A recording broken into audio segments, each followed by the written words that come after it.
मराठी, ते धडक ते धडक. नमस्कार, मी सुषमा जोशी आणि आपण पाहताय जिओ मराठी न्यूज तासगाव. तासगाव आणि कवठेमहांकाळ मतदारसंघातील स्थानिक बातम्या पाहण्यासाठी जिओ मराठी तासगाव या चॅनेलला आत्ताच सबस्क्राइब करा आणि बेल आयकॉनवरतीही नक्की क्लिक करा.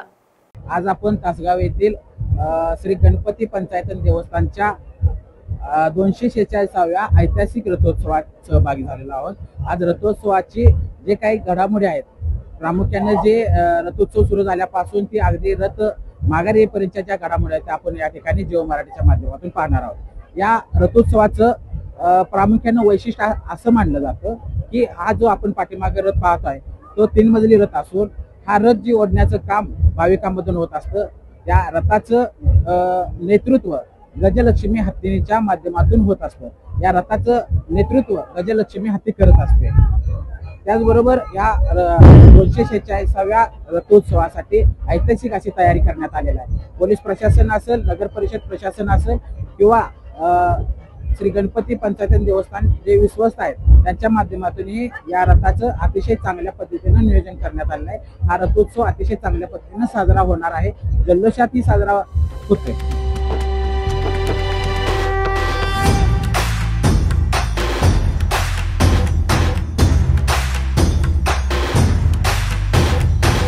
सगळ्या जगाचा तारणहार तू, या विश्वाचा पालनहार तू, मोदक प्रिय तू, मंगलदाता, भक्तांची कामना पुरविता, महाद्वार या नगरीचा तू, महाद्वार या नगरीचा तू, दैवत अमुचा विनायका तू, दैवत अमुचा विनायका तू.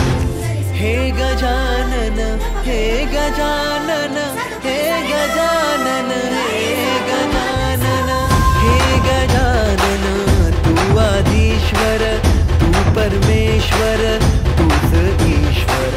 तासगाव गावाचे आराध्य दैवत श्री गणेशाचं 246वा रथोत्सव आज साजरा होत आहे. उजव्या सोन्याचा गणपती फार कमी असतात. त्यापैकी एक आपल्या तासगावचा हा गणपती आहे.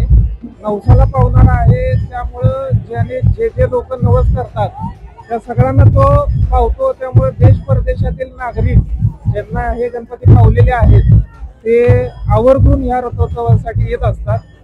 अंदाजे 1 लाख भाविक कमीत कमी या रथोत्सवा दिवशी इथं आपली दर्शन घेत असतात. आणि हा रथोत्सवाचा मान हा 12 बोलतेदारांना आहे. माई समाज असू दे, वडर समाज असू दे, त्यांचे प्रत्येकाचे मान ठरलेले आहेत. आणि परशुराम पटवर्धन साहेब जे आहेत ते विश्वस्त आहेत आपल्या संस्थांचे.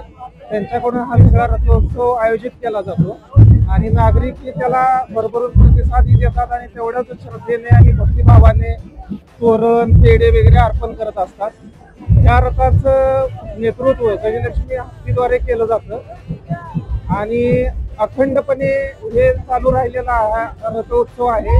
अगदी कोविड काळात सुद्धा कमीत कमी लोकांच्या उपस्थितीत हा रथोत्सव पार पाडण्यात आला होता.